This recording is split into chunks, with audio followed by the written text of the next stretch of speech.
please don't let me relapse and return to the G-Ride with 3 straps, a ski mask. What's cracking, YouTube? It's your boy 16 to life, and I'm back like I'm on a parole violation. Yard down!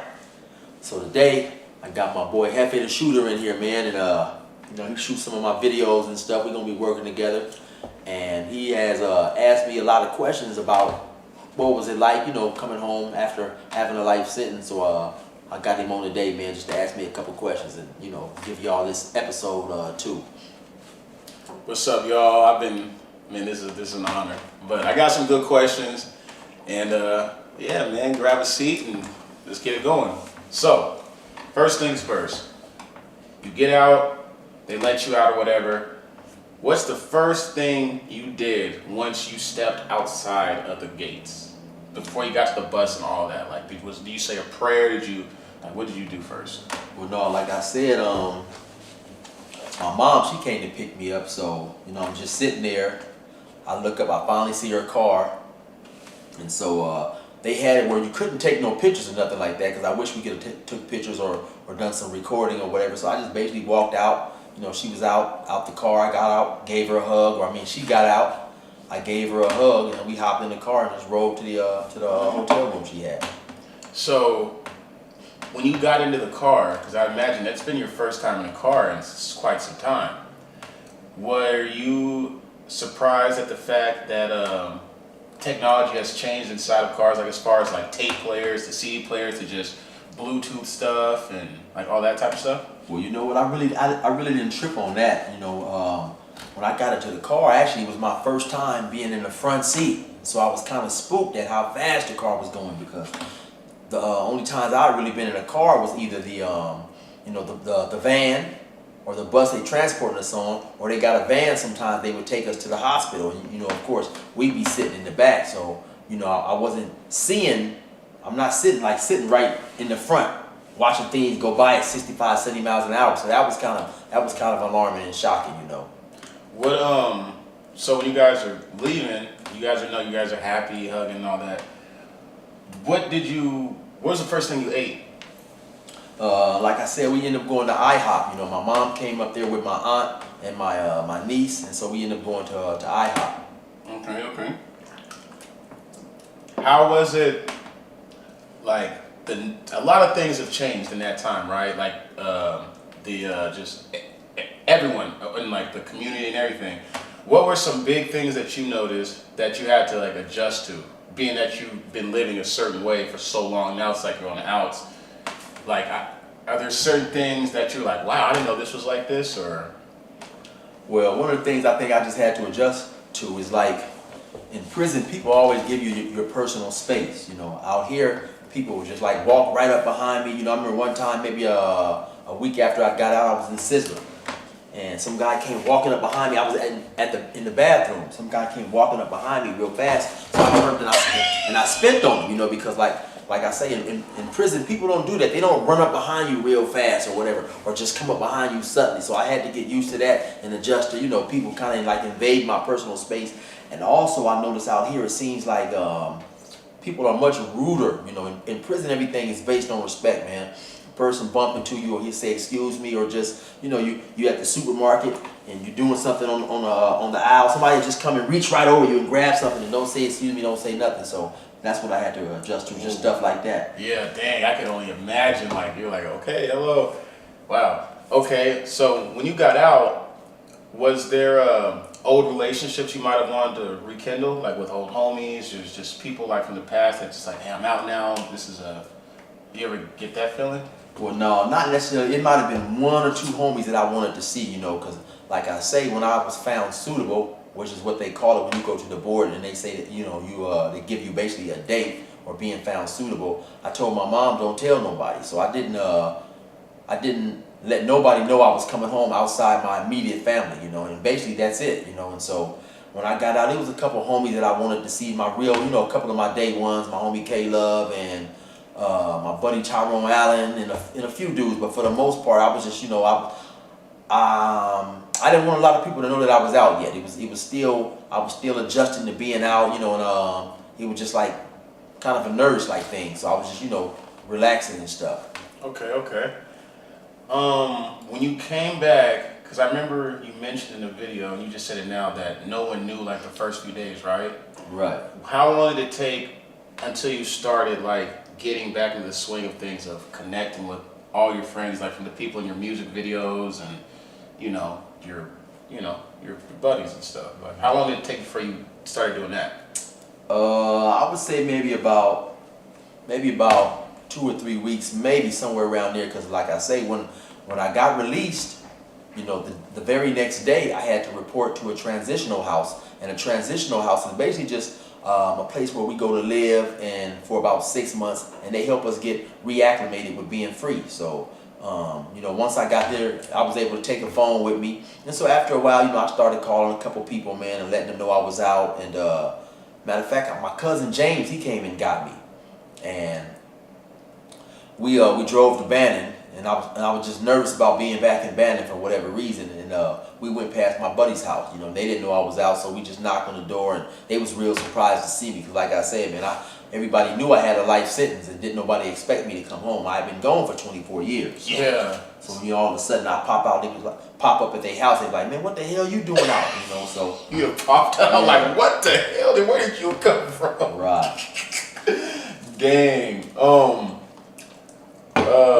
So when you linked up like your cousin James and stuff, did you guys like did he hit you with like he has like maybe like a plan for you or something to help you like get up and going? Like once you got out, did you have any of those type of plans, or anyone assist you with like getting, jobs or this type of thing? Well, no, everybody basically just, my immediate family and close friends were just basically telling me, to relax, man, and kick back, and just take things slow. Of course I had a couple of good friends, man, hit me off with some, a lot of bread, man. My cousin James, he hit me with 5 racks. And so then I had a couple other friends give me, 3 and 4 here, 15 there, and this and that. And my buddy Devoy Casillas, he hit me with some nice bread. And so, I just really, man, I was just content with being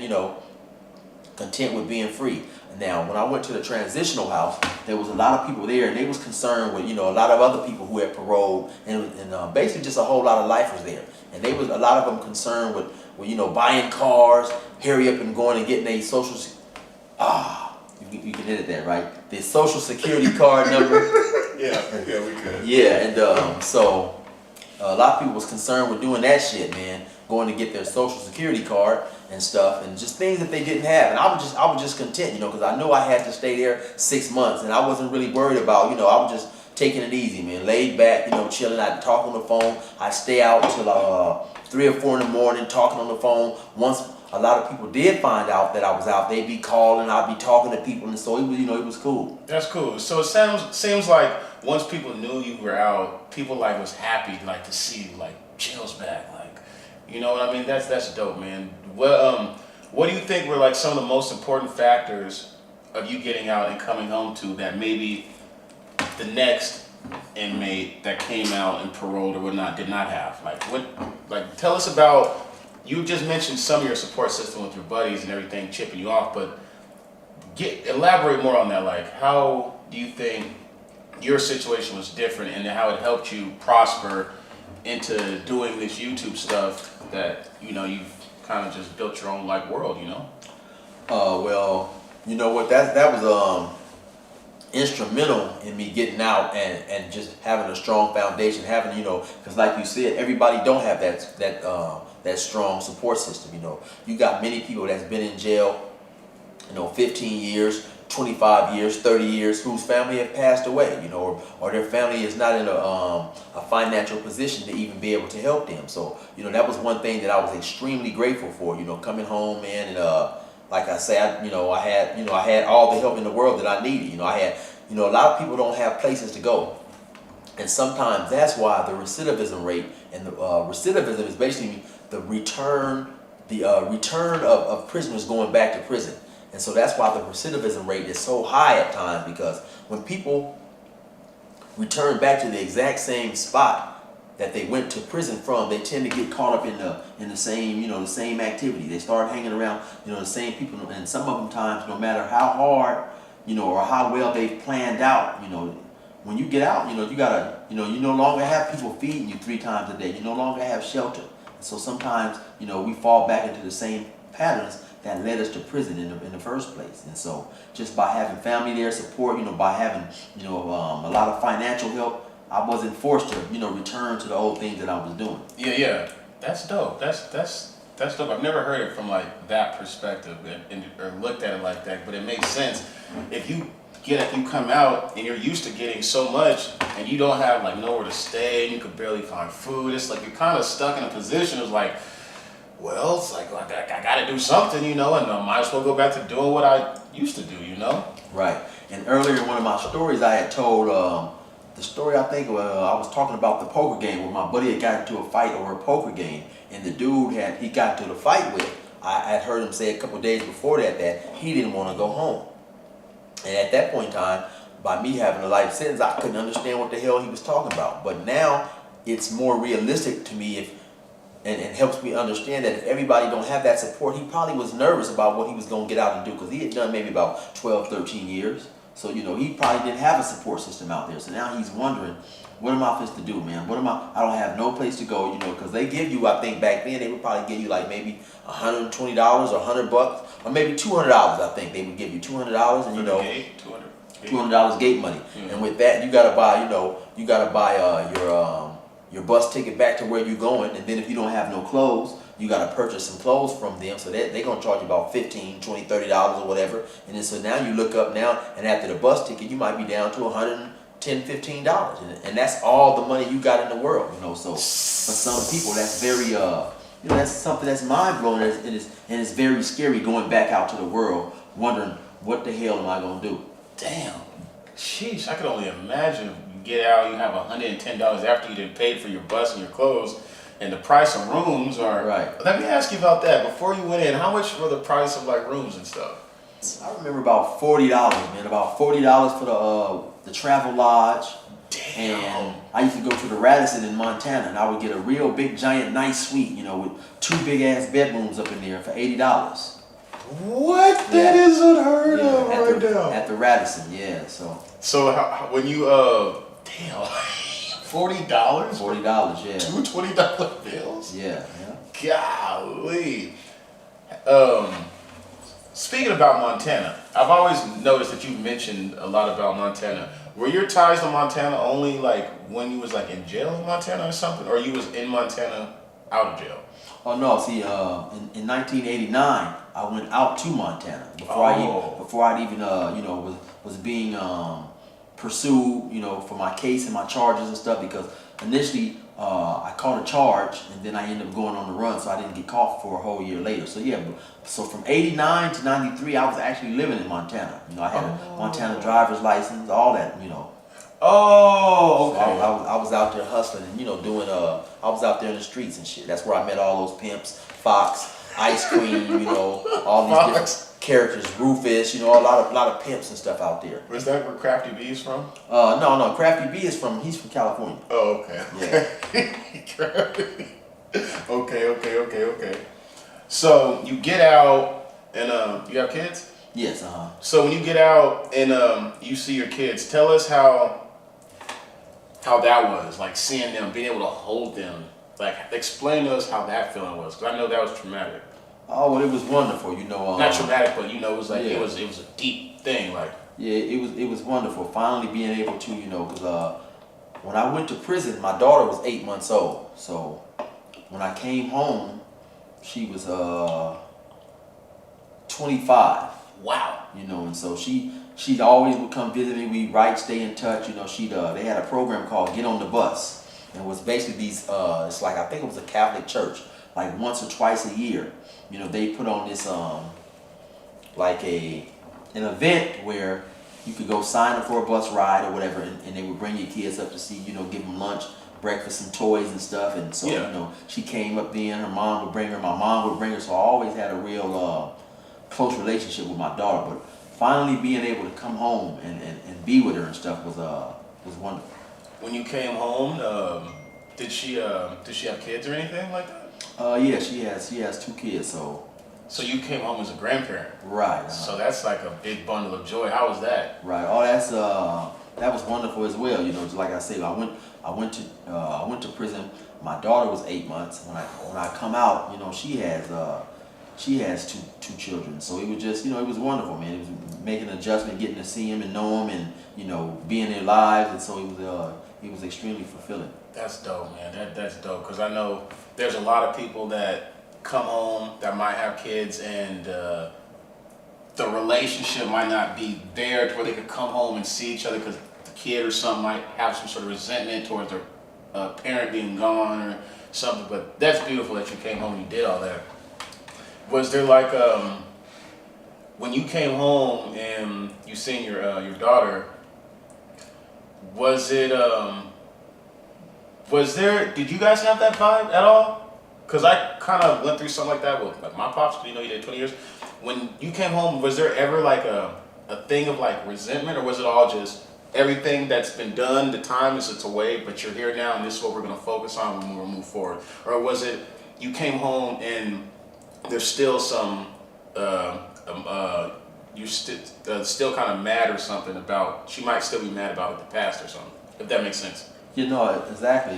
No, there was definitely some resentment because, you know, she had to grow up without a father, you know, so Yeah. basically, well, a father in her daily life, Yeah. you know, and there came a time when she would ask me, you know, why did you do the things you did, you know, why did you do the things that you've done? Why didn't you care enough, you know, because actually when I was charged with the crime that I came to prison, when I got charged with that, she was still in her mom's stomach. Her mom was like 8 months old, 8 months pregnant with her. Really?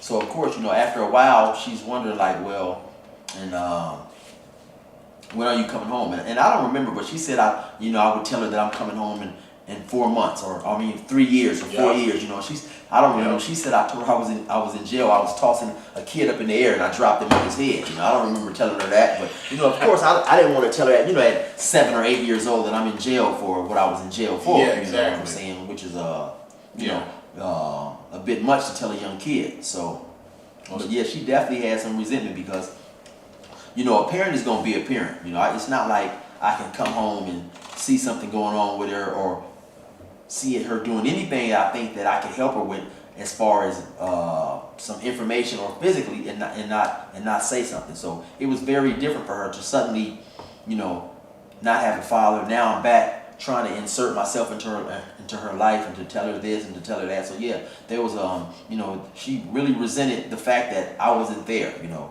and she never expressed that much while I was in prison. But once I came home, it was kind of hard for her just to have me back, you know, and she wanted to know why, you know, why I didn't care enough not to, you know, be involved in the streets. And when her mom was pregnant with her, why didn't I stop doing the things that I started doing? So yeah, it was definitely some resentment. Yeah, most definitely, most definitely. I know that situation all too well. So you come home, everything's getting back together, your life's getting in order. I don't know if you spoke on this, but I want to know, and I'm sure the people want to know, how did you stumble across YouTube? Was this something you spoke about before you came home, or was this something like someone told you about and you kind of like, let me check it out? Or explain how this whole thing happened. Well, basically, you know, when I was in prison, I was an avid reader. I read a lot of things, man. I used to read a lot of books, a lot of National Geographic books, Time magazine, you know, all these type of just books that, of course, would talk about, you know, YouTube and basically things that was going on in the world that was current. So, you know, of course, I by just reading about YouTube and not being able to necessarily see it and deal with it, I still didn't quite understand the power of YouTube, you know, as far as, or the power of social media, period.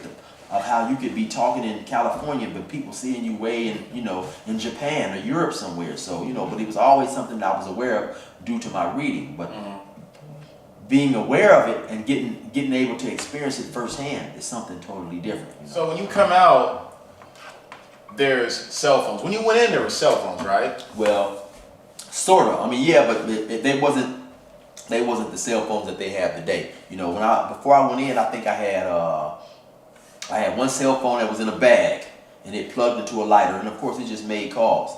Then I had another cell phone, the big brown one. Yeah, the brick ones. And then I had another one. It was kind of a long thing. It was from Radio Shack, and it was Tandy. It was Tandy Vision. That was a model that was made by Radio Shack. But of course, the cell phones didn't have social media capabilities. You know, they basically just had the function of you could call. You know, and of course, and if you stay on that motherfucker too long, your bill was gonna be about $1,000. Are you serious? Yeah, they were expensive. You know, they was nothing like they are today. You know, basically back then, doctors and dope dealers had cell phones. And that was it. You know, the bill was extremely high. You know, Doctors. and I remember the one I bought from Radio Shack. It was like $1,100. They were expensive too. What? Yeah. $1,100? $1,100. Yeah, they Man, that's the price of a new iPhone 12, people. Golly, with a whole lot of good functions. So you come out, and I'm not sure if you had a phone inside or not, but you know, you come out and you see what the phones are capable of doing. How does your mind react to that? Like, you could just sit here, you could watch TV, you could call someone and talk to them and look at them. Like, how? Like, explain that. That's the only thing. Well, I was already familiar with those capabilities because, you know, I would say maybe about 2005, 6, somewhere up in there, prison started being extremely popular. Cell phones started being extremely popular in prison. Really? So, you know, I ended up having a cell phone in 2011, and I never forget my buddy, my celly was Miles, a guy named Miles. He was from New Orleans. And he was asking me, hey man, let's get a cell phone. And I was telling him, no man, I'm cool. I don't need no cell phone. You know, I said, cause I got a few people I can call. I can always call my mom and have her make 3 ways. I got a couple of homies I can call. I don't need no cell phone. I'm good, you know. So one day he brought the cell phone up in there in the cell. Mm-hmm. And he was showing me, and I said, I didn't know it. You know, it had the capabilities that it had. You could go on social media. You can hop on YouTube, Facebook, you know, because I'm thinking of a cell phone as just the old type of shit that I had, you know. But yeah, so once I seen that, I was like, oh, hell yeah, we got to get one of these motherfuckers, you know. Yeah, hell yeah. And so at the time, too, now, cell phones was going for $600. So we ended up getting, well, actually, I ended up moving out. And me and my buddy KG, we went half on the cell phone. Me and my buddy KG from Dodge City, the one who started calling me Arthur Trash. And so eventually though, you know, it's 2 people. At that point in time, he'd probably been in jail already about 20-something years. I'd been in there probably about 18, 19. 2 people who ain't never had access to no cell phone, you know, you can't share no cell phone. So he ended up being like, that's okay, man, I'll go ahead and buy my own cell phone, you know, because 2 people, like I say, who ain't never been on no cell phone, you know, you got all these women you can look at, you know, people, you know, exactly. And in prison, when we go to make a phone call, the phone call is only 15 minutes. So that 15 minutes go by fast as a motherfucker. So now, imagine being able to get on the phone, being able to sit up on that motherfucker all night, you know what I'm saying? Call whoever you want to call. You know, that was something that was just wonderful. So, you know, so when I had my cell phone, I remember at one point in time, I happened to run across a newspaper, Radio Shack, and my cell phone was $15 at Radio Shack. I'll never forget, it was a Verizon Flip. But in prison, I bought that motherfucker for $600. Yeah, so. Wow. Mm-hmm. So whoever was getting them to y'all was making a pretty penny. Oh yeah, they was making a killing. They was making a killing. Hand over fist. So to answer your question, so by the time I was released, I was already aware of what a cell phone could do. And now, to be honest, I had my cell phone for about 7 or 8 months. I told myself that when I got caught with it, I wasn't going to get another one, because around that time, 2011, life had really started to go home more than ever before. So, but I used to want a cell phone so bad in there, I would literally be having dreams of having a cell phone, you know. This is how much I wanted, you know, because cell phones was all over the place. And by that time, you know, motherfuckers had them like nothing. So, you know, I'd see dudes with them. And, you know, I had one of my buddies, he was outside walking around with his cell phone, you know. He had it in his jacket, you know, just walking around looking at shit. And they was everywhere, you know, they was everywhere. So, damn. You know, sometimes every now and then I might go to one of my buddies who had one and hop on real fast, make a quick call or something like that, you know. But, so I just couldn't wait to get out and get me a cell phone, you know. Wow, that's crazy. Like that. See, stuff like that, people like myself, we take it for granted. You know what I mean? Like there's so many people that's probably never even had a cell phone in prison. That would, like, lifers or someone on death row or something, you know what I mean? Like, Right. so it's like, that's crazy to think that shit's really a whole other world. Do you ever, since you've been out, do you ever have like nightmares or dreams when you go to sleep that you're like still in there and you wake up like, yo? Oh wow, and it's a trip that you said that, because I have had a few dreams like that, 3 or 4 times maybe, I'm doing something, or, and sometimes I'll dream that I have a cell phone and I get caught with it. I go back to prison for having a cell phone, and there's times that, of course, I'll dream that I'm back in prison. But I hurry up and wake myself up out that motherfucker. I say, I'm cool on this dream, and I wake up, fuck this shit, So yeah, it's a lot of times that stuff happens, You start pinching yourself and shit. Yeah, I feel that. As far as this might sound crazy, but is there anything that you missed that was with the prison thing? Rather it's certain people, certain little things you guys would do, or just certain like bonding times that you got accustomed to that just helped make the time go by. Do you is there anything you miss at all, or it's just like, no, that shit's in the past, I'm over it? Well, it's not anything that I necessarily miss per se, but I mean, honestly, there are some good, genuine people in there that I miss, because I think everybody has this image of everybody in prison are the guys that are in prison are horrible, are horrible dudes. Man, there's some guys that I met in prison that I trust at my house, So I mean, there are some dudes in there who just happen to make bad mistakes, bad decisions, and then bad decisions, and then of course back in my day, there was a lot of dudes who were good guys, we just happened to turn to the streets for the wrong reason or whatever. We're not, but we had principles, we had morals, we had certain beliefs that, certain things that we would and we would not do, And there's several guys to this day that I still keep in touch with, A few of them I've invited over my house, and so yeah, I miss some of those relationships because, like I say, when you're in prison, when you're with a person every single day, or you form bonds and stuff, and then you might be locked up in this prison for 3 or 4 years, and then you transfer, then you get to the prison that you're going to, then maybe another year or 2 goes by, then your buddy pop up that you was with at another prison, so then you guys, it just goes on. I remember one of my partners, we was at 3 or 4 different prisons with each other, and so it just, we would cellies a few times and stuff, and so, of course you form, you bonds, we was like friends, best friends, man. We'd be in there wrestling and playing chess and basketball against each other every day and all that type of stuff, so, I do miss those type of bonds.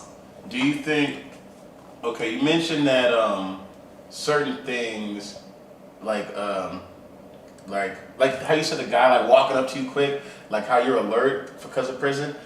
Are there are there other things you brought out with you that you still do? Rather it's working out, rather it's making spreads, rather it's like other little habits that you might have brought from out there. I mean, from inside there to out here. I think because I think people fail to realize too, when you do something for so long, whether you want to or not, it becomes you. You know what I'm saying? When you're in prison for 24 years or 18 years or 30 years, we develop habits that we're not necessarily aware of. And so it's a lot of things that I'm always concerned as far as with my safety. Just I'm cognizant not to get too close to people. Sometimes when I walk past people, I have a habit of looking at their hands, to see make sure there's nothing in their hands, stuff like that. I still get up every morning and go exercise. Every morning I hop up and go jog about 2.5, 3 miles. Do some push-ups and stuff and stuff like that. I just try to stay active, because I think a lot of people experience this when we come home. There's so many things that we've been wanting to eat, dying. I'm writing down all type of shit I want to eat when I get out. Rice Krispies and Jolly Ranchers and a whole bunch of junk. Ben and Jerry's ice cream and all this type of shit. So now we can eat all this stuff and we can eat a whole lot of it. So we look up and we be done gain 30, 40 pounds easy. quick, You know, quick, fast, and a hurry. right. So my thing is I like a lot of sugar, you know, a lot of Slurpees, sodas, you know, juice and all this type of shit. So, you know, I have to stay mindful. You know, that stuff eventually put a gang of pounds on you. So, you know, after a few months of eating that stuff, you know, then I hop right back on my workout. So Yeah, most definitely, most definitely. So that's dope. You stay active. You didn't get out and just get completely just comfortable in society and just lazy. Let me just chill and sleep in and not work out. Like you still wake up and do all that stuff. And at 5, and you said 5 in the morning? yeah, I hop up at 5 in the morning, and that's just like a habit. You know, even if I stay up to like about 1 or 2 in the morning, I still hop up at 5. You know, I guess it's, you know, they say your body has a clock, and so I'm just used to getting up at that time, man. And I hop up, you know, I go get my workout on, and then I start my day. Okay. Let me think. So when you came home, did you any grudges that you might have had from inside or before? Did you still have any of those grudges, or you just kind of like you just erased the slate and just, you know, you're not worried about no other thing that might have. You know what I'm trying to say? Right. No, without trying to say too much. I understand it, and you know what, you know, I have to be mindful that while there was a lot of people glad I was home, there was also people who wasn't glad I was home. You know what I'm saying? And so yeah, I had to tell myself that, you know, all those type of things that led me to prison, I was gonna let go 100%. You know, but it's easy to say that, but it's not necessarily always easy to do. And so I give you an example of, you know, I grew up with a dude. I've been knowing this dude for about, I would literally say probably since I was about 5 or 6 years old. You know, Damn. my uncle and his uncle used to be friends. And he got up on the stand and he testified against me. He snitched on me. And not only that, he lied on me too. You know, he got up there and he lied. And so, you know, I told myself if I ever seen him, I'd just leave the dude alone. Really? Yeah. That's dope. But one day I seen him and I just couldn't help it. He jumped out the car, called him a few choice words, told him what I thought about him. I told him he was a buster and a bitch. And, you know, I ran up on him, and only reason I honestly didn't go upside his head is because I was on parole, and I didn't want to get violated, you know. But, you know, he had the nerve enough to tell me that he'd been praying for me every day I was in there, you know. And so just, you know, I just, you know, and then it had been some things going on before then, you know. Somebody was playing on my phone, calling, you know, talking about, oh, I'm going to get you, and blah, blah, blah. And just so happened, he had the same name. It's his name. He has the name, and it's another dude with the same name, and they're both snitches. And so, come to find out, I thought it was him playing on my phone, but it was another dude, another snitch with the same name. And so, wow. that also infuriated me. You know what I'm saying? But like I say, I didn't want to go back to prison. Right before I got out, and this really helped me a whole lot. I seen this one dude who had done about, I think 30 years, 32 years, and he had got out and been out about a year and a half. And then he committed a violent act, and he came back. And so when you come back with a life sentence. You have to go back and you have to go see the board. You have to go through that process all again. And I got a homeboy who got out, and he ended up going back. So, you know, when you go back, you have to go through that process all again and go see the board. And of course, the board is going to be like, well, you know, we already let you out once. You know, why should we let you out again? And it's extremely hard to get back out. And the dude who I happened to see, this dude was miserable. He'd wake up every day. You know, I didn't know who he was at first, but you could just see the anguish in his face, man. You see just the frustration and the pain, you know, in his face. So eventually me and him started talking. And, you know, he told me that he had, you know, he was a lifer. He had done, you know, about 30-something years, had got out and messed around and came back. And for me, that was extremely helpful in seeing that, you know, because I always keep that dude in the forefront of my mind, because I never wanna, you know, go through and experience what he experienced, having to come back. You know, can you imagine doing all that time and then you finally free? You know, you out, you working, you doing good, then you trip out one day and you find yourself right back in prison.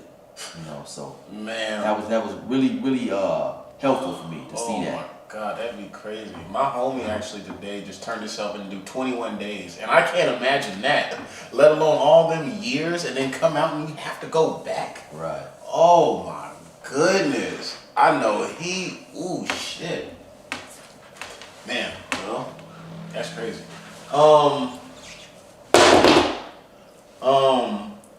Do you What is something that you've learned being out that you might not have learned being inside? Something that I learned being out. Yeah.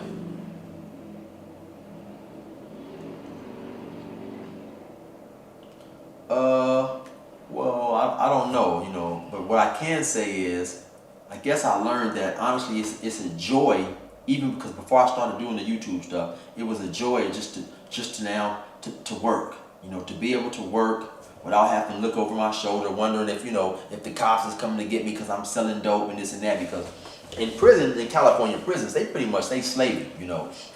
A lot of us that have jobs in there, 8 cents an hour. 11 cents an hour, I think 20 cents an hour. If you're making like 32 cents an hour or 40 cents an hour in these California prisons, you're making a lot of money. So no one's making $1 an hour? Very few jobs. They have some jobs that's called PIA that are prison industry jobs, and you might be making license plates, the tags on the license plates, or maybe belts, this and that, or the people in there are dying to get those jobs because you probably end up making, if you're bringing home in prison $140 a month. That's extremely good money in prison. So, Really? now, I came home with the mindset of, if I can sit up in there and work in there for 10, 12 cents an hour, then I definitely can come out and, go to McDonald's, go to Popeyes. When I came out, I worked at Popeyes. I worked at Papa John's Pizza. I did some seasonal work for UPS, so I had a bunch of different jobs. But now I can appreciate, working and getting the honest day's pay. That's dope. That's a real genuine answer. That you really did not trying to sugarcoat nothing. You just told it as real as it is. And in all honesty, not even just for people coming out of prison, just people in general should look at it like that. Like, you know what I'm saying? Like you said, you got people that are making 20 cents, 30, 40 cents that would be love to be at a McDonald's making $16 an hour and all that. And at the end of the day, this just boils down to, you doing what you got to do. And most importantly, keeping your mind busy so you don't backtrack and, fall back and do stuff that you did before. You're staying away from that. You're moving forward. The past is the past and the forward is the future, And another thing I want to include too, I realized too that when you're working, the job itself keeps you out the way. Yes. Keeps you out the way, keeps you off the street, you know what I'm saying? You get up in the morning, you go to work, you get off, you go home, you may watch a little TV or whatever, you go to sleep, then you right back at the job again. But that keeps me from running the street, being places that I shouldn't be, hanging with people who I shouldn't be hanging around. And then like I say, at the end of the week, when you get that check, it's extremely rewarding because, this is your money, you ain't done nothing wrong to get it. The police ain't just to come take you away. You're not worried about, motherfuckers trying to jack you and rob you. You know what I'm saying? It's an honest day's pay. Yeah, you earned it. It's a good feeling when that happens. What do you think you have any new habits or something that you might like doing since you've been out that you probably didn't think that you might like doing? Like it's golfing or something, like anything. Like what are some things you enjoy? Or even if it's watching something different that you probably would have never thought you'd start watching. No, and you know what? It's just honestly, and I know I talked to a lot of my friends who had life and have came home. We just enjoy being out, man. I know when that COVID shit first hit, a lot of motherfuckers, they couldn't deal with being locked up. I felt like I was in the cell when my package it came and I went to the store. You know what I'm saying? I mean, because, when you're in jail, there's no better feeling of going to the store, going to canteen, because now you got a bunch of stuff in there to eat. You're not going to be in there hungry. And then if you happen to go to the store and because we own this, in prison, we can order packages from vendors. And of course, they got, all types of stuff in there, beans and rice, seafood, roast beef, chicken in the can, macaroni and cheese. You can order a whole bunch of various different products, oatmeal, all types of stuff. So just imagine, in those days it was really like Christmas when you just so happen maybe to go to the commissary in prison and your package would happen to come that same day. And so that's what I felt like when this COVID-19 shit hit. Now I was cool. I had all this food, I had a TV, I had a cell phone, and it was nothing to me.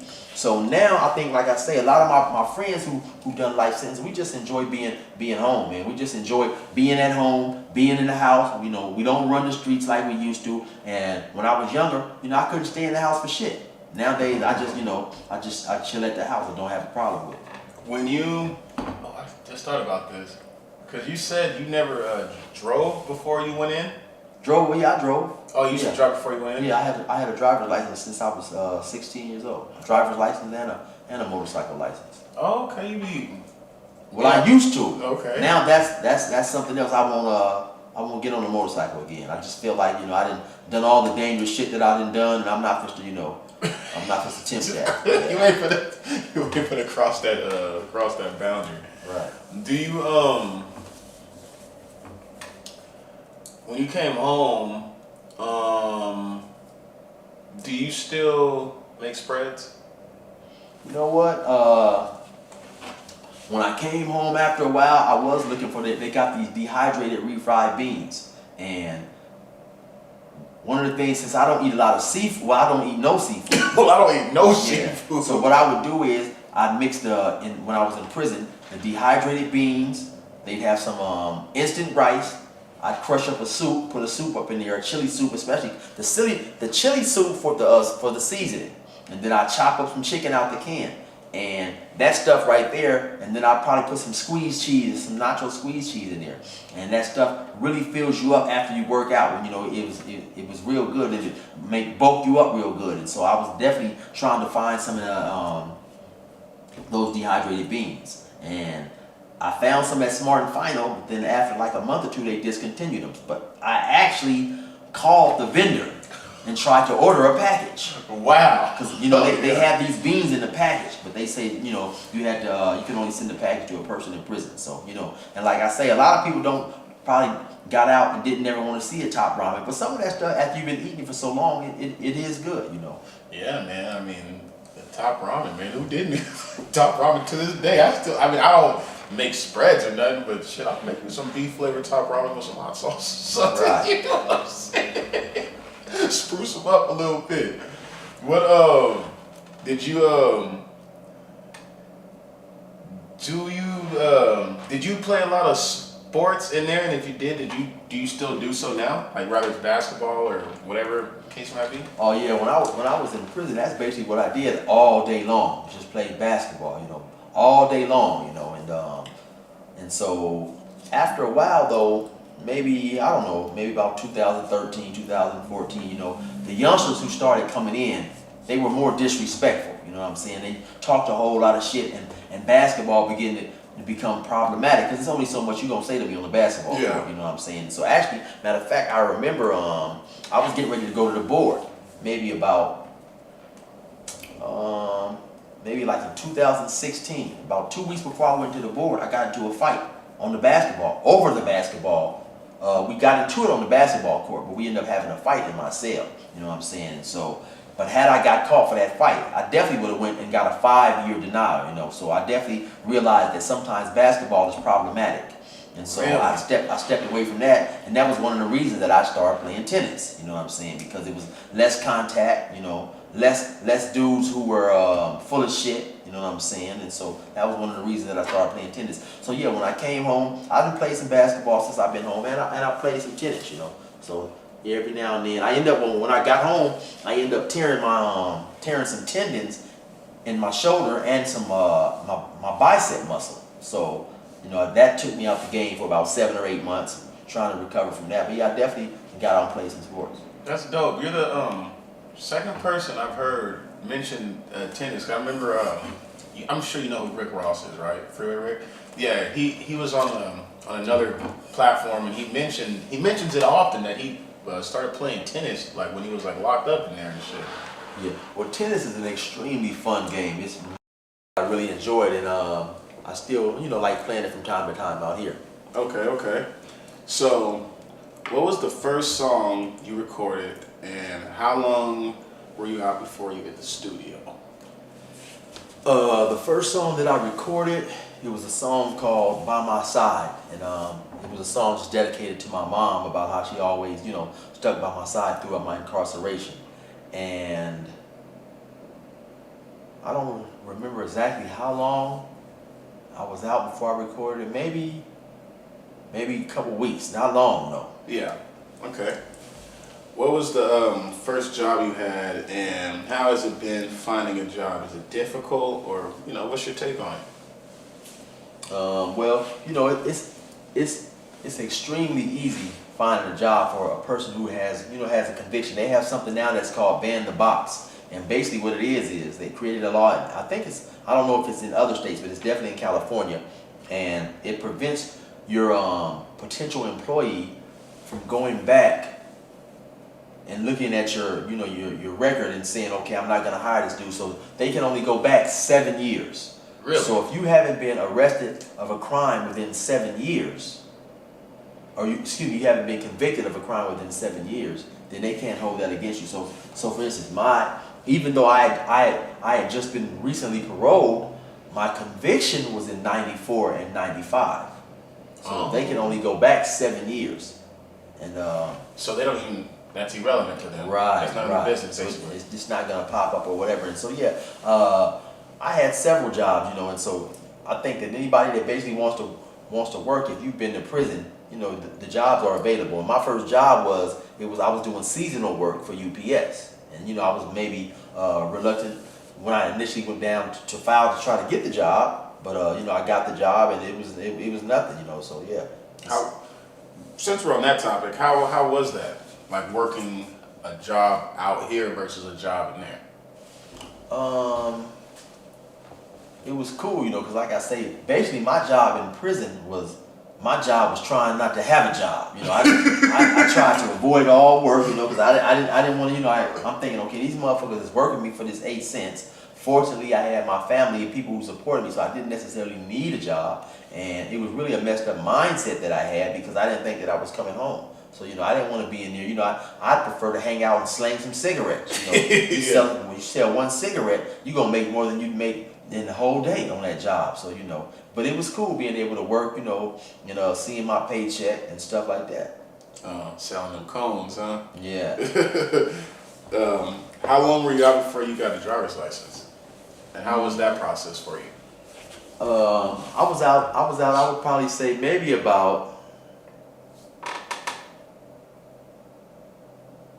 a month and a half, 2 months. And like I said, at the transitional house, a lot of people was rushing. They was gung-ho to go and get their license and all this type of stuff. But I was just chilling, I wasn't worried about, running out there and buying no car and getting no license and none of that stuff. I was just relaxing, man. And so, it was cool though. What I had to do is since I went to Montana and had a license in Montana, my information wasn't in the system. But there was a guy who went to jail the same month as I did and got out 2 days after me. So he'd done like 24 years. And all he had to do was take the written part again. Okay. I think he had to only answer like 20-something questions. But due to the fact that my information was no longer in the system because I had got that Montana license, I had to take the written test and I had to do the driving test. Oh, so everything. Everything, yeah. But it was still relatively easy. Yeah, it's not hard. People make it seem like it's hard. It's actually, all you're really doing is paying attention as far as the driving test goes and remembering and shit. And now with the written test, they have all that stuff on YouTube. So I watched a YouTube channel about the DMV answers and questions, and I watched that for about 2 days and went down there and passed the test. Real brief. When I got my, I took the written test, and so I had failed it 3 times. But every time I failed, I'd keep it. And I remember at the time, back in 07 or 08, they only had like 15 different ones, and they numbered them. And the 4th time I took it, I wouldn't be damned if I got the number that I'd already failed. So I literally just remembered all the different checks. Right. I checked the same shit. I think I only got one wrong on that damn test. I'm like, yes, I just beat the system. Yeah. Oh, DMV, it was a long time ago. Don't worry about that. But have you had any police encounters since you've been out? And how is that good? Well, you know what? Actually, I haven't had any encounters whatsoever with the police. No, nothing. No, nothing.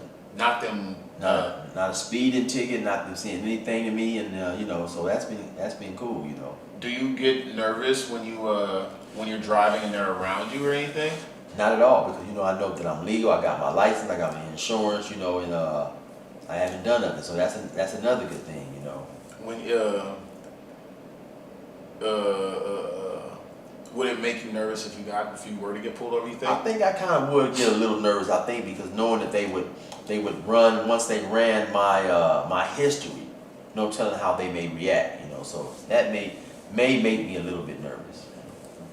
Would they couldn't do anything though, right? Like if you just weren't doing nothing, seatbelt on, whatever, they stop you for whatever bullshit reason they stop you for.